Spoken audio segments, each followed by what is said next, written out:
Bismillahirrahmanirrahim. Assalamualaikum warahmatullahi wabarakatuh.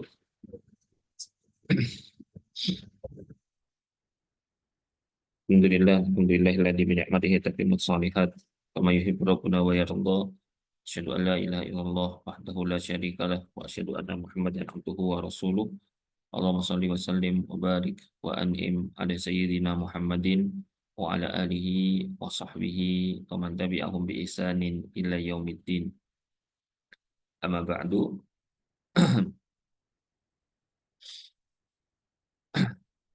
Alhamdulillah, syukur kepada Allah Subhanahu wa taala atas karunia yang luar biasa besar, itu karunia iman, karunia Islam, dan juga di antara kalimat karunia yang berbentuk istiqomah, ya, dan diizinkan oleh Allah Subhanahu wa taala untuk kita menjalani aktivitas thalabul ilmi setiap Jumat, ya, insya Allah, dengan materi yang beragam.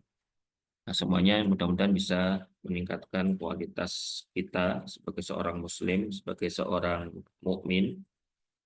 Kemudian itu akan mendorong kita membentuk menjadi karakter seorang muslim dan mukmin yang diinginkan oleh Allah dan Rasul-Nya. Ini materi kita insya Allah pada pagi ini itu tentang Sirah Nabawiyah, dan itu tentang materi dakwah, materi-materi dakwah di Mekah. Ya, nggak ada proyektornya, ya, saya juga nggak tahu proyektor taruh di mana ini. Nggak pakai proyektor nggak apa-apa ya, kalau bisa bisa ngikuti aja nggak apa-apa, kalau bisa ngikuti nggak apa-apa. Jadi eh, Nabi alaihi salatu wassalam itu adalah teladan bagi kita semua. Salah satu eh, hal yang penting untuk kita teladani dari diri Nabi alaihi salatu wassalam itu adalah tentang bagaimana Nabi merubah para sahabat. Jadi, ya, bagaimana Nabi Shallallahu Alaihi Wasallam itu merubah para sahabat yang awalnya berawal dari masyarakat yang jahiliyah, berawal dari masyarakat yang betul-betul jahil, ya, istilah Quran menggunakan jahiliyah. Jahil dari kata bodoh, itu kemudian bisa berubah secara drastis menjadi manusia risalah, gitu. Itu perubahan itulah yang coba untuk kita pelajari, ya. Dan tentu karena ini fase yang cukup panjang, itu 13 tahun, ya, di Mekah 13 tahun, sehingga kemungkinan ya kita tidak bisa mengcover semua pembahasan. Setidaknya kita yang akan kita angkat adalah materi. Artinya ketika Nabi di eh, Mekah, nah, ini materi apa ya yang diajarkan oleh Nabi Shallallahu Alaihi Wasallam?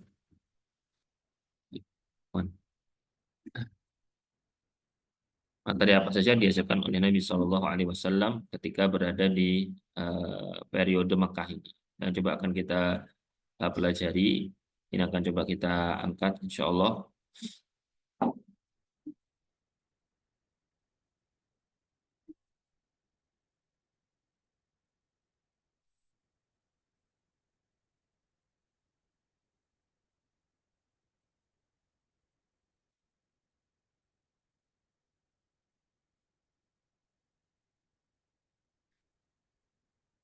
Coba kita angkat tentang materinya, apa saja sih materinya. Karena ini sangat, meskipun materinya sama, tapi kalau yang menyampaikan berbeda kan jadinya juga berbeda, gitu ya. Sehingga di sini memang sosok Nabi sebagai guru, ya, sebagai pendidik, sebagai muallim, itu memang harus dipelajari secara komprehensif, secara menyeluruh, sehingga kita paham materinya apa, disampaikannya bagaimana, kondisinya seperti apa. Kalau hasil sudah jelas, hasilnya menjadi khairu ummah, ya, sahabat adalah umat terbaik, gitu. Baik. Karena yang perlu kita ketahui bersama, sedikit ya, memurojaah sedikit ilmu yang sudah kita pelajari, bahwa kondisi sebelum Islam itu adalah kondisi yang disebut dengan jahiliyah. Kejahiliyahan itu kemudian kita dibimbing oleh Allah Subhanahu wa taala bagaimana cara untuk menghancurkan kejahiliyahan, menyingkirkan kejahiliyahan. Bagaimana caranya? Maka turun wahyu pertama, yaitu Iqra.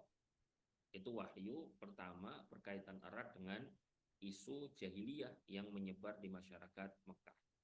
Sehingga kejahiliyahan yang terjadi dengan begitu ragam bentuknya, maka solusi yang ditawarkan oleh Quran adalah pendidikan. Gitu.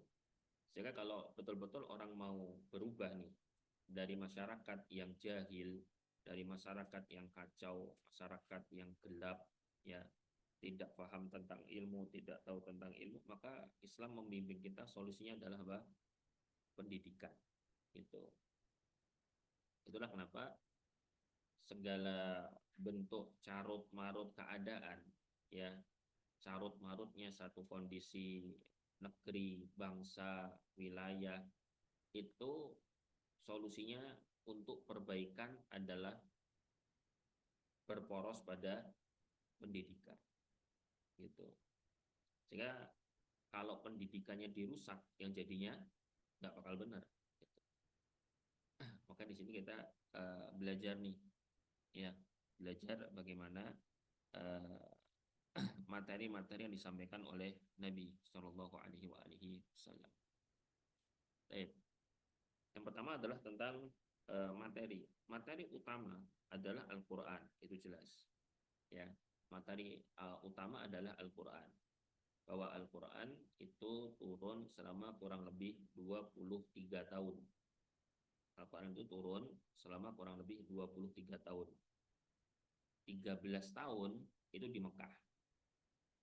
13 tahun di Mekah, 10 tahun di Madinah. Gitu. Jadi total 23 tahun. Itu pertama. Itu jelas ya.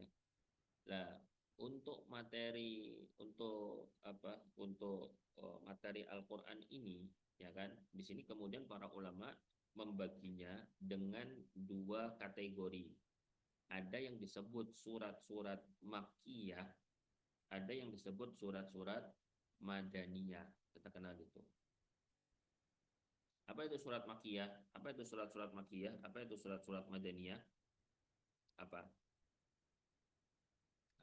Kalau definisi apa? Secara terminologi atau divisi apa? Definisi apa? Surat yang turun di Mekah gitu. Mekah, Madinah gitu ya. Bukan ya. Ya pendek-pendek. Oke. Madaniyah panjang-panjang gitu ya. Jadi makiyah itu porosnya itu bukan pada tempat, tapi pada waktu. Jadi surat-surat makiyah itu adalah surat-surat yang turun ketika Nabi masih menetap di Mekah atau lebih mudahnya sebelum hijrah. Ya, surat-surat yang turun sebelum hijrah ke Madinah maka disebut dengan surat-surat Makkiyah. Dan surat-surat yang turun di saat Nabi sudah hijrah ke Madinah maka disebut dengan surat-surat Madaniyah. Jadi meskipun kadang ada surat yang tidak turun di Mekah, ada surat yang tidak turun di Mekah, tapi karena sebelum hijrah maka disebut dengan surat Makkiyah.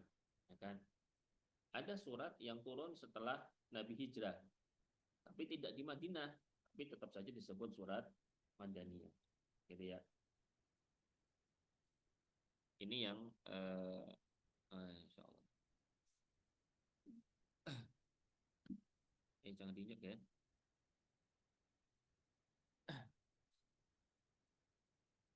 Nah, insya Allah. Nyambung nggak?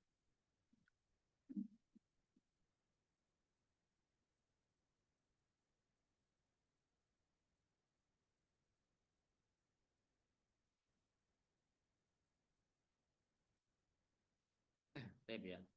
Dan ini penting untuk kita pahami karena surat-surat Makkiyah itu kalau kita bahas surat-surat Makkiyah itu punya kriteria khusus.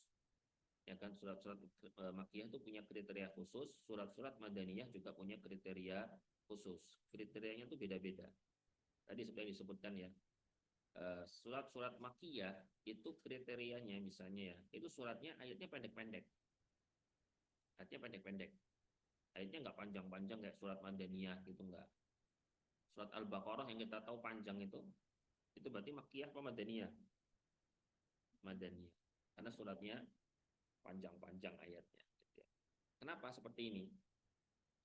Nah, itu bagian dari salah satu metode ketika mengajar. Jadi, salah satu metode mengajar yang di tahap awal itu memang jangan lama-lama gitu. Tapi sering, ya kan? Karena ayat Makkiyah itu jumlahnya mesti lebih banyak daripada ayat-ayat Madaniyah. Satu surat Makkiyah dengan satu surat Madaniyah itu jumlah ayatnya lebih banyak surat-surat Makkiyah. Surat Madaniyah ayatnya panjang-panjang, tapi ayatnya tidak panjang. Gitu loh. Jumlah ayatnya tidak banyak. Makanya ini salah satu contoh metode ya kalau kita belajar dari Makkiyah dan Madaniyah. Jadi namanya surat-surat Makkiyah itu adalah surat-surat yang kriterianya pendek dan jumlah ayatnya banyak. Nah, salah satu yang bisa kita contoh ya, contoh salah satu yang bisa kita ambil di sini adalah ketika belajar di periode awal itu harusnya belajarnya nggak usah lama-lama, tapi sering, sesering mungkin. Paling kalau pengajian berarti berapa? Kalau pengajian berarti berapa menit kira-kira? 30 menit aja kita berarti ini ya. Ya, 30 menit selesai, 30 menit selesai. Tapi dia jumlahnya beragam, banyak gitu ya. Jumlahnya sering gitu. Nah, kemudian surat-surat Makkiyah itu berjumlah 86 surat dari 114 surat di dalam Al-Qur'an. Berarti lebih banyak surat Makkiyah atau Madaniyah? Iya.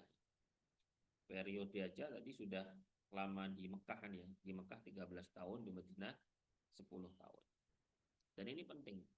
Salah satu contoh lain ini ya, dalam memahami surat-surat Makkiyah dan Madaniyah. Bicara masalah hukum, ayat-ayat seputar hukum, itu tidak ada ayat-ayat yang bicara tentang hukum itu di Makkiyah. Di surat-surat Makkiyah itu hampir tidak ada. Ada sih ada, tapi dikit banget. Ayat-ayat tentang hukum itu justru turunnya di surat-surat Madaniyah. Ini sebagai gambaran yang cukup penting ya, bahwa ketika seseorang belajar, ketika dia mau membahas masalah hukum, harusnya periodenya adalah periode belakang gitu. Jadi fase makiyah itu disebut dengan fase taksis. Taksis itu pembentukan pondasi. Ya, fase pembentukan pondasi. Lah, kalau orang mau belajar hukum tapi pondasinya nggak ada, jadinya belajar hukum tapi untuk ribut sama orang lain, ya kan? Belajar hukum untuk mendebat orang lain, belajar hukum untuk menyalahkan orang lain. Kenapa? Ya karena cara belajarnya tidak urut seperti bagaimana Al-Quran bimbing. Gitu. Ya, makanya di sini penting untuk kita mempelajari tentang surat-surat Makkiyah dan Madaniyah. Kemudian juz 30, ya contoh paling gampang ya, juz 30 itu semuanya adalah surat-surat Makkiyah kecuali 3 surat, yaitu surat Al-Bayyinah, kemudian surat Al-Zalzalah, dan surat An-Nasr. An-Nasr itu idza jaa nasrullah. Apa semuanya ya? Lam yakunil ladina kafaru min ahlil kitab. Ya kan ada kata ahlu kitab. Ahlu kitab itu mereka berada muncul di fase Madinah. Ya kan orang-orang Yahudi itu. Mereka munculnya di situ. Al-Zalzalah, kemudian An-Nasr. An-Nasr ini tentu tentang kemenangan besar yang diraih oleh Nabi di Mekah atau Fathu Mekah. Kemudian juz 29. Kalau juz 29 semuanya surat Makkiyah. Juz 29 semuanya surat Makkiyah. Tidak ada yang Madaniyah. Ini perlu dipelajari satu persatu ini ya. surat-surat Makkiyah apa saja, gitu kan, isinya apa saja, ayat-ayatnya bagaimana, ya. Ini seputar tentang surat-surat Makkiyah karena kita belajar di materi-materi dakwah Nabi di Mekah,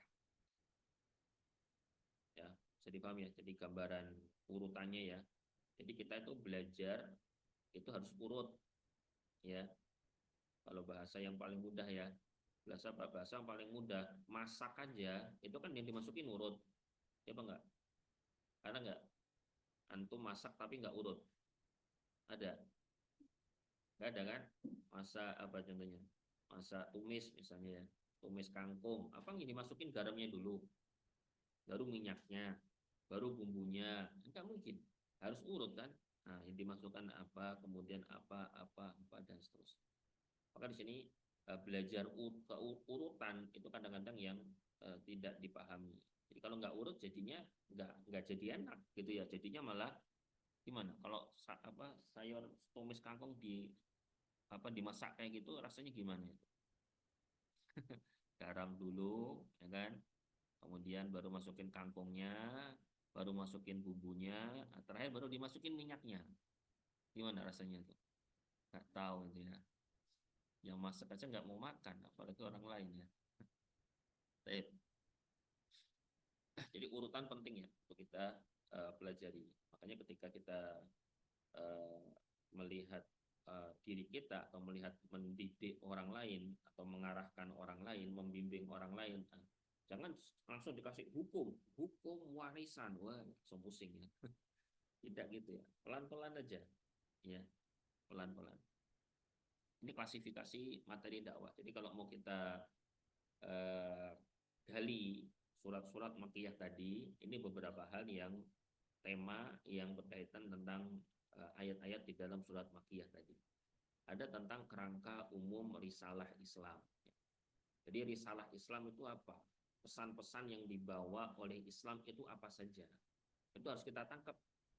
Jangan sampai orang ketika belajar Islam justru semakin benci sama Islam. Bagaimana seorang misalnya, bagaimana seorang muslimah, contoh ya, bagaimana seorang muslimah itu betul-betul bisa memahami dan menyadari tentang keistimewaan dari menutup aurat misalnya. Itu paling sederhana saja. Sehingga betul-betul dia akan semaksimal mungkin mau dilihat orang, mau tidak dilihat orang, dia akan memahami bagaimana konsep menutup aurat yang benar. Itu. Karena kalau dilihat kan kayaknya Islami isinya beban semua kayaknya. Suruh ini, harus ini, nggak boleh ini. Gitu. Makanya kita harus pahami dulu nih, bagaimana kerangka risalah Islamnya itu bagaimana. Ya. Makoset syariahnya kalau bahasa ya, itu bagaimana. Sehingga kita paham bahwa risalah Islam itu bukan risalah yang membuat orang susah. Risalah Islam itu justru membuat orang bahagia. Kenapa? Karena risalah Islam itu akan membimbing orang kepada kebahagiaan fitrah. Fitrah kita sebagai manusia itu akan bahagia dengan Islam saja. Orang kalau dilihat bahagia, itu bahagianya bahagia semu. Dia tidak bisa menikmati bagaimana ketika sakit, itu nikmat itu nggak bisa. Gitu loh. Sampai di titik itu ya. Orang sakit kemudian bisa merasakan kenikmatan itu nggak bisa ya. Padahal kita kan hidup jujur ya, kita hidup tidak hanya mendapat hal yang positif kan. Kadang-kadang ada ujian kepada diri kita dan kita bisa menikmati ujian itu. Itu kalau tidak karena fitrahnya bahagia itu nggak bisa. Ya. Kemudian juga tentang akidah. Akidah tentang konjungsi uluhiyah, rububiyah, tentang ketuhanan, kemahakuasaan Allah, kemudian keagungan Allah, ayat-ayat kauniyat, ya, asma dan sifat. Ayat-ayat kauniyat itu tanda-tanda kebesaran Allah di semesta, ya. Tanda-tanda kebesaran Allah di semesta ini bagaimana gitu ya. Itu dibahas di ayat-ayat di dalam surat-surat Makkiyah, dibahas itu, ya. Jadi jangan pernah untuk meremehkan tanda-tanda kemahabesaran Allah di alam semesta ini. Karena itu bagian dari bukti bagaimana keagungan Allah Subhanahu wa taala. kemudian ada hakikat Rasul risalah, kisah umat terdahulu. Ini juga ini yang cukup apa ya, kalau zaman sekarang ini cukup efektif ya, cerita. Bahwa cerita itu termasuk salah satu materi dakwah, ya kan? Tapi seperti yang kita bahas tadi, karena surat-surat Makkiyah itu adalah surat dengan karakter pendek, maka ceritanya jangan panjang-panjang. Ceritanya pendek-pendek aja, tetapi sering gitu. Itu ngaruh banget ya. Itu sangat berpengaruh sekali. Nah, ini kalau antum nggak percaya, kalau antum ini ya misalnya ada TPQ di sini, atau mungkin antum ketika berkeluarga nanti, anak kasih satu cerita satu hari kepada anak antum, atau nanti perubahannya akan berbeda loh. Sangat-sangat terlihat sekali perubahannya ke arah yang baik itu. Tapi ceritanya cerita yang sejarah ya, ceritanya cerita yang benar terjadi, jangan cerita fiktif, ya kan? Makanya kalau dulu anak-anak zaman dulu misalnya sebelum tidur dikasih cerita kancil nyolong timun, jadinya ya nyolong semua kan. Kayak jadi nyolong ya, koruptor gitu. Atau mungkin cerita Robin Hood, saya gitu ya, dianggap sebagai pahlawan, ya kan? Saya dulu juga gitu masalahnya. Saya dulu melihat Robin Hood itu sebagai sosok pahlawan, ya kan? Bagaimana dia mencuri harta orang kaya, kemudian dibagikan kepada masyarakat miskin. Itu pahlawan. Ya jangan-jangan kayak gitu itu benar lah ya, jangan-jangan. Ya, bahwa orang maling itu dianggap pahlawan. Ya kan akhirnya jadinya gitu. Itu kan bahaya. Dan itu sangat berpengaruh sekali. Ada beberapa anak gitu ya, ketika ditanya itu kira-kira amalan apa yang bisa dia andalkan, dia bilang birrul walidain, bakti, saya berusaha sebaik mungkin untuk bakti sama orang tua. Atas kenapa kok antum milih yang orang tua, bukan jihad, bukan yang lain? Oh, karena dia tuh terngiang-ngiang dengan cerita apa itu maling kundang katanya. Oh iya, iya. Jadi ada dampaknya gitu ya. Jadi memang cerita itu sangat sangat berdampak ya, kepada eh, anak, terutama di fase-fase awal itu sangat berdampak. Kemudian ada tazkiyah, jadi tentang pendidikan jiwa ya. Jadi yang dididik itu bukan hanya kognitifnya saja, tapi bagaimana jiwa seorang muslim juga terdidik. Termasuk yang terakhir adalah ibadah, dan ibadah ini bukan ibadah yang berat, ini ibadah yang sederhana saja. Ya. Berikutnya adalah framework risalah Islam. Risalah Islam itu kalau kita coba gali, frameworknya itu ada pada ya wahyu pertama. Wahyu pertama tentang pendidikan, Iqra bismi rabbikal ladzi khalaq, dan seterusnya sampai ayat yang kelima, 'allamal insana ma lam ya'lam. Ini sejak awal ya, risalah Islam itu di awal turunnya itu memang ruhnya adalah ruh pendidikan. Karena tidak ada lahir sebuah peradaban kecuali dari pendidikannya, gitu. Ya, dari pendidikannya. Dan ketika membaca, ketika Iqra, ketika membaca harus dengan bismi rabbika. Membaca itu, membaca apa ini? Membaca apa? Membaca. Membaca. Membaca itu kata kerja yang membutuhkan objek nggak? Butuh nggak? Butuh ya. Apa bahasa Indonesia istilahnya apa? Kata kerja butuh objek itu namanya kata kerja apa? Apa? Kalau bahasa Arab namanya fi'il muta'addi. Kalau bahasa Indonesia namanya apa? Nggak tahu ya, lupa ya. Nah, kan ada kata kerja yang butuh objek, ada kata kerja yang tidak butuh objek. Iya kan?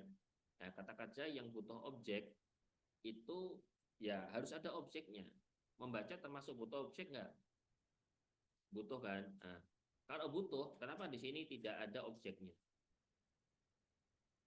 Sederhana kan? Kenapa nggak ada objeknya? Ya karena memang membaca itu tidak dibatasi, ya kan? Membaca itu sampai di level membaca apapun, ya kan? Membaca buku, membaca kitab, membaca artikel itu Kalau Dr. Majid Ihsan Al-Kilani memasukkannya ke membaca level paling rendah. Membaca level rendah itu adalah membaca buku, membaca kitab, itu paling rendah. Ada bacaan yang lebih lebih kompleks untuk dibaca. Membaca apa? Membaca kehidupan. Eh, ya, kehidupan ini perlu kita baca ini. Tidak bisa kita cuma melihat saja, kita harus membaca. Dan itu bismi rabbik. Nah, membaca itu dengan membawa nama Allah, dengan membawa Tuhan kita semua, Allah. Ya kan? Karena kalau orang membaca sesuatu tidak membawa nama Allah, jadinya sekuler. Gitu kan? Jadinya sekuler. Sekarang paling sederhana saja, benar tidak? Benar tidak ketika, nggak tahu ini antum diajari di kampus gini apa enggak ya? Coba didiskusikan nggak apa-apa ya. Benar tidak ketika dikatakan ilmu itu tidak bisa diterima kecuali harus empiris dulu. Harus dibuktikan secara empirik kalau itu betul-betul ilmu, ada bukti empiriknya baru disebut ilmu. Benar nggak? Yakin? Hah? Yakin?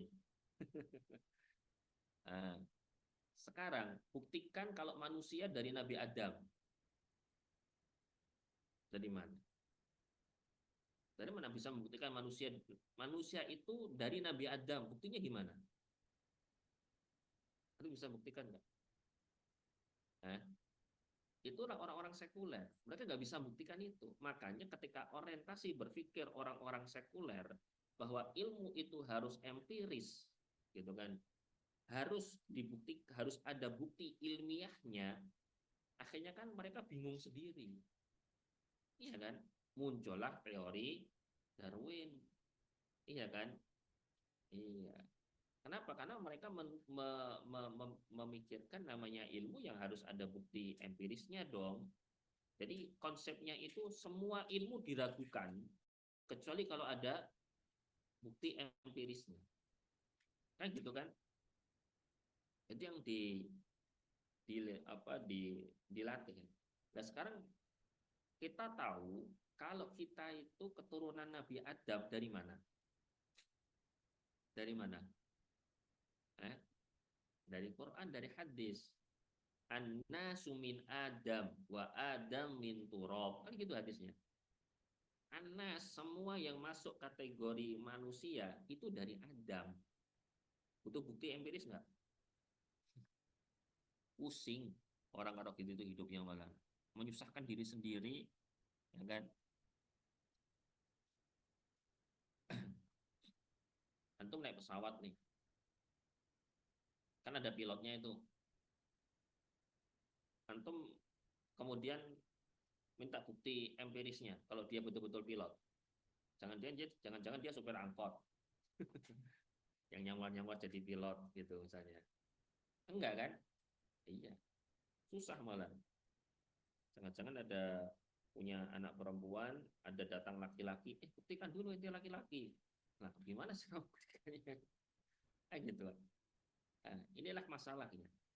Jadi bahwa eh, membaca itu harus dengan membawa nama Allah. Karena kalau nggak jadi sekuler, benar-benar jadi sekuler.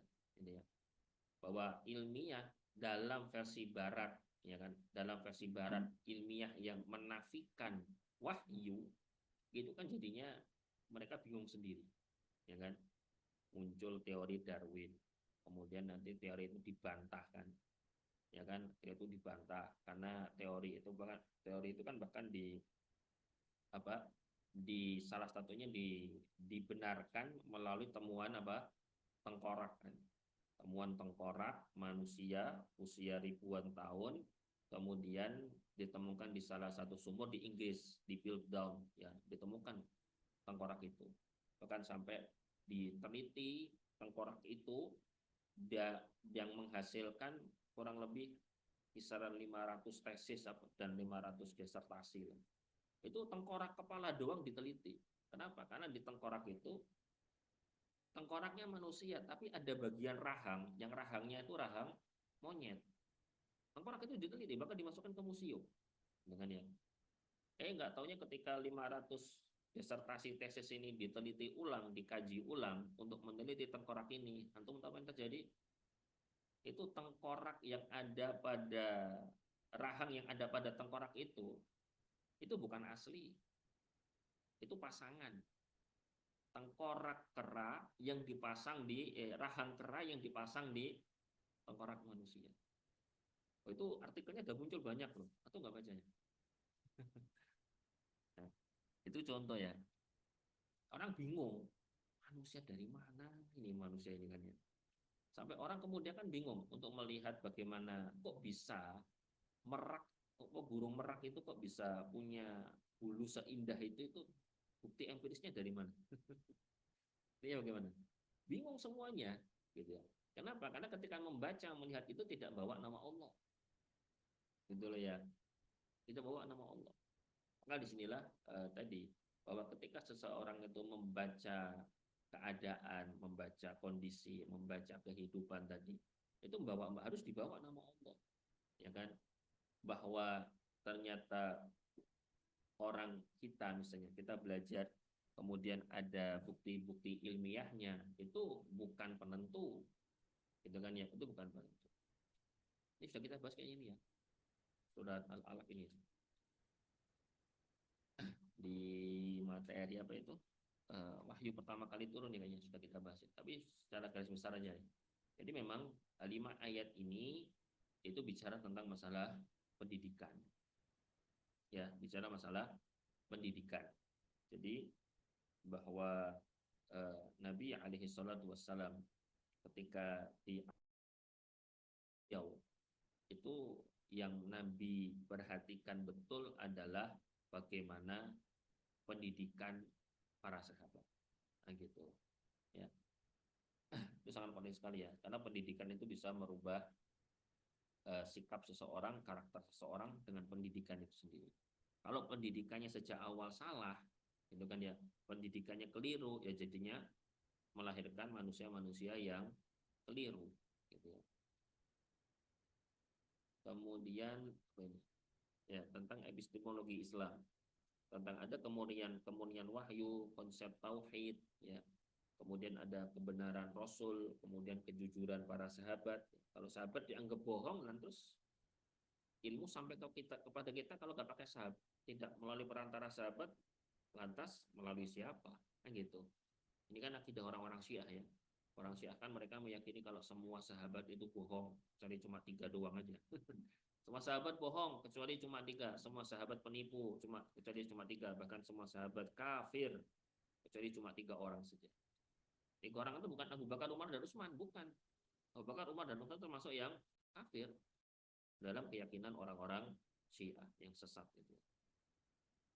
Dalam akidah Ahlussunnah, semua sahabat itu jujur dan tidak ada yang bisa sampai kepada kita dari ilmu-ilmu Islam kecuali memang ada perantara para sahabat yang menyampaikan itu kepada tabiin, tabiin kepada muridnya, muridnya kepada muridnya, muridnya kepada muridnya sampai itu kepada kita, gitu ya. Ini ada konsep tauhid ya. Antum ketika belajar tauhid gimana? Tentang keesaan Allah, bagaimana cara ketika belajar keesaan Allah? Ini juga termasuk salah satu cara belajar yang kurang tepat ya.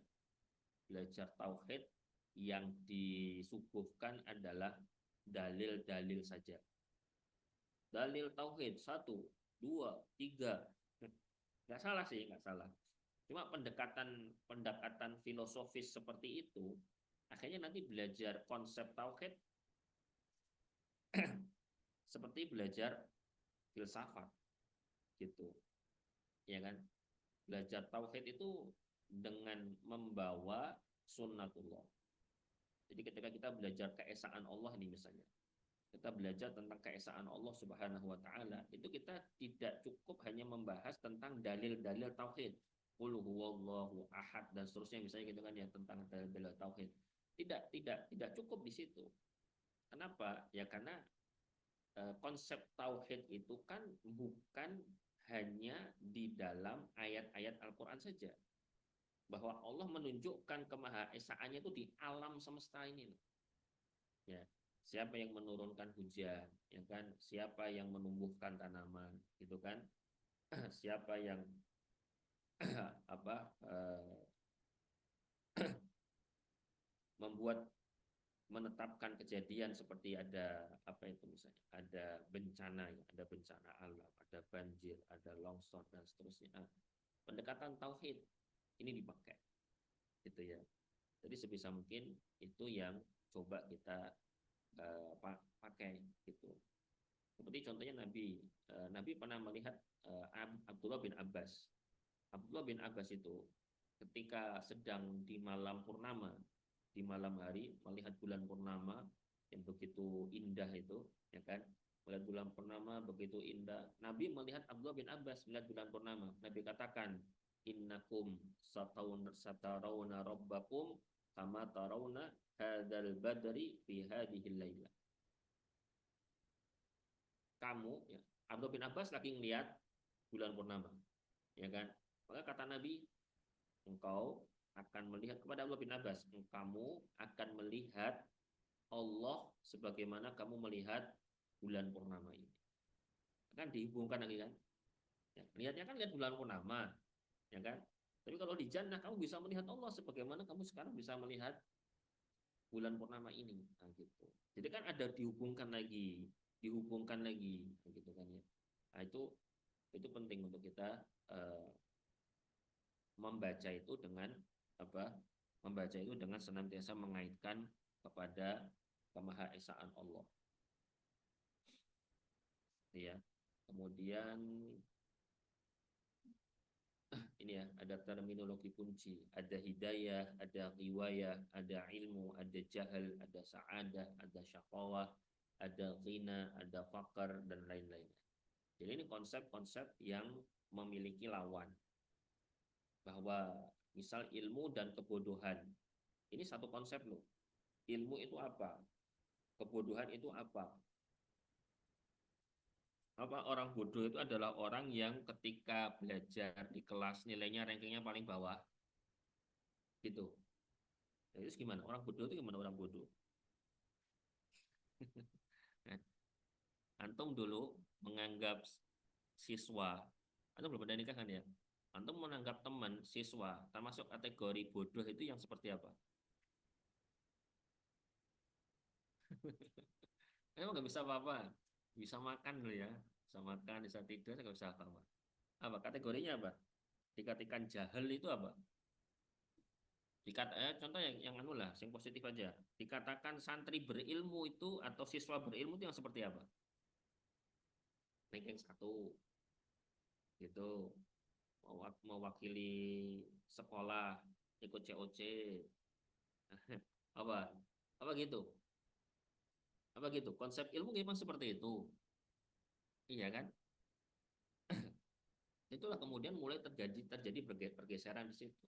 Karena tidak paham bagaimana konsep ilmu, bagaimana konsep yang dikategorikan bodoh, gitu ya. Dan dari pun juga sebagai guru ya juga agak kadang-kadang miris gitu ya dengar obrolan guru di ruang guru itu yang dibahas santri pinter sama santri bodoh, mengacunya cuma di kelas. Acuannya adalah acuan kelas. Di kelas bisa ngikuti, bisa jawab pertanyaan, nilainya bagus berarti pinter.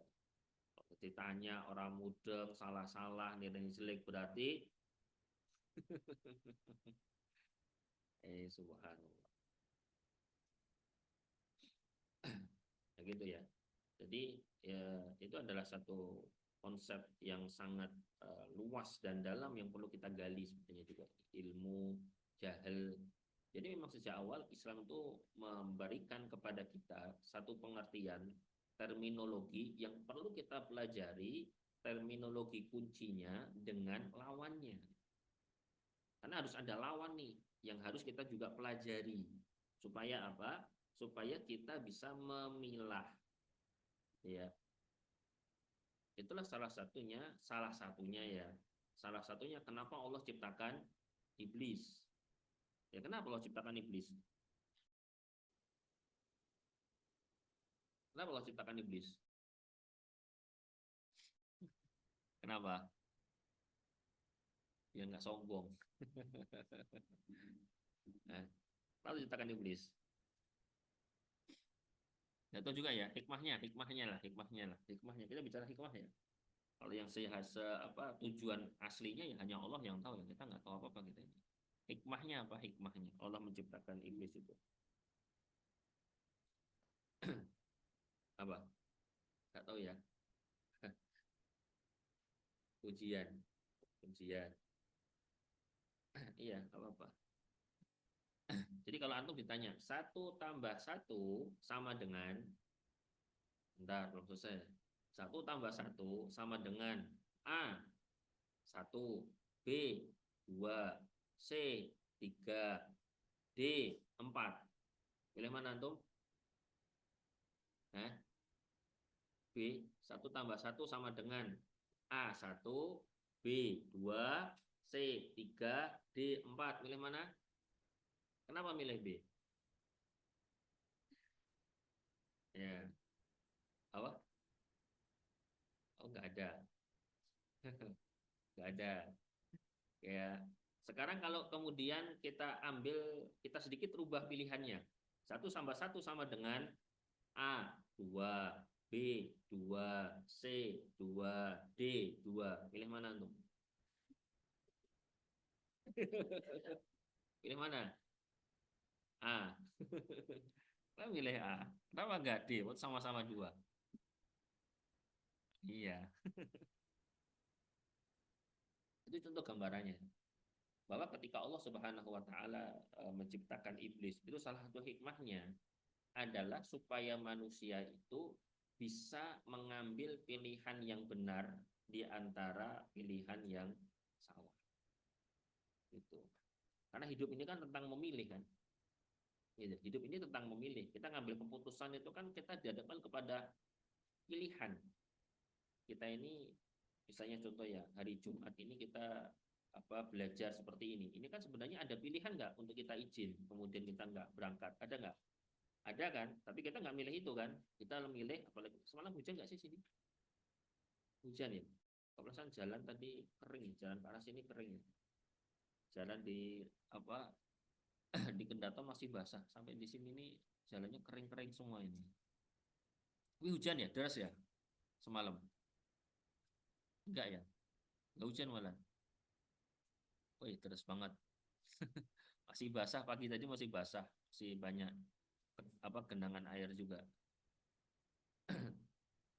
Jadi,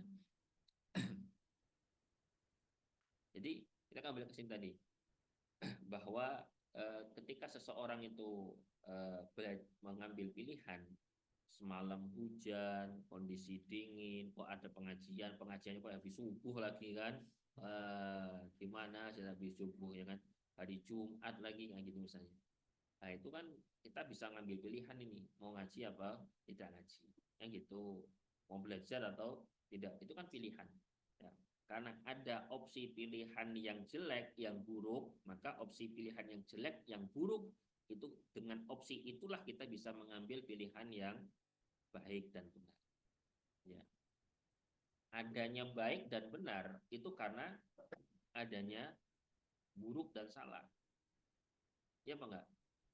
Dikatakan orang itu ganteng karena ada yang jelek. Dikatakan itu tinggi karena ada yang, dikatakan itu gemuk karena ada yang, iya.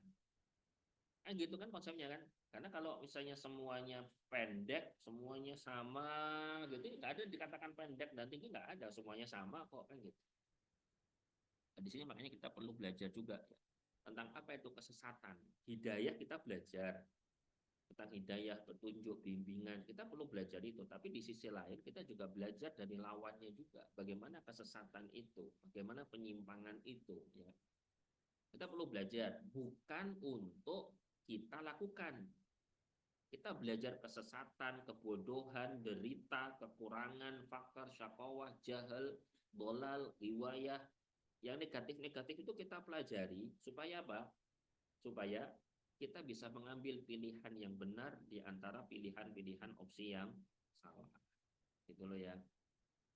Itu perlu kita pelajari. Karena kalau enggak ya jadinya misalnya tiba-tiba orang Contohnya yang sering banyak, beberapa kan banyak lah, beberapa kali saya temui ya.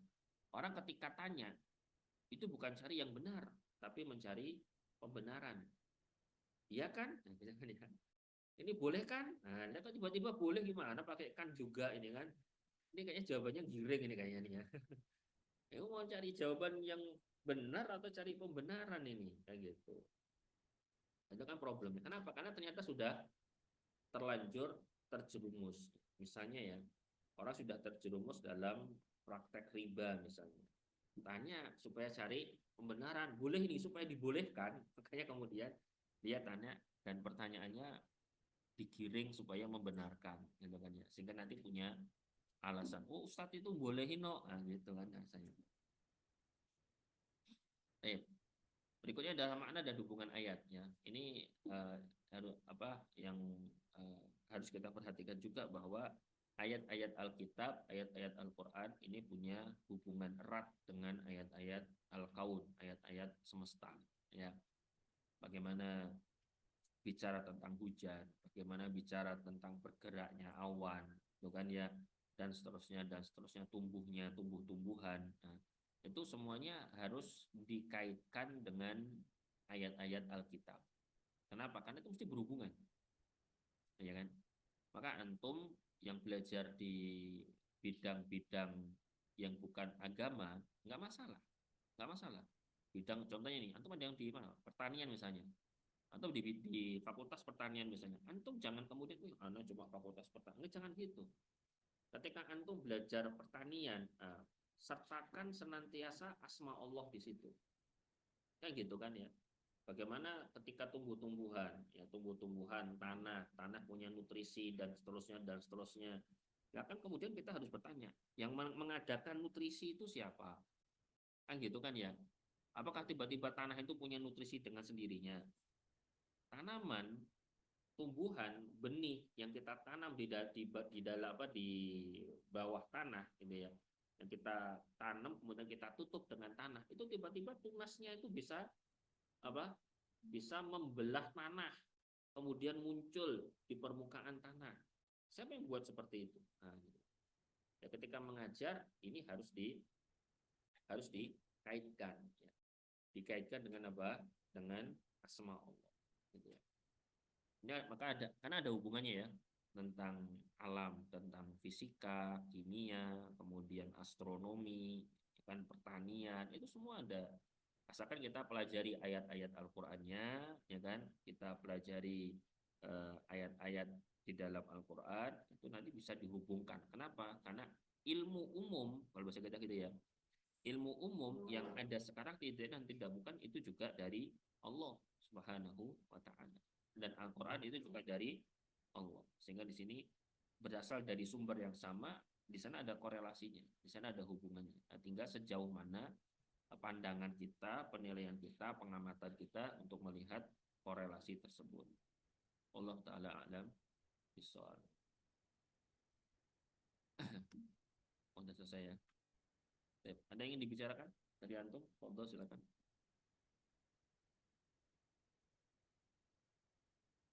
Ada? Tidak ada? Cukup? Fadhol Ustaz.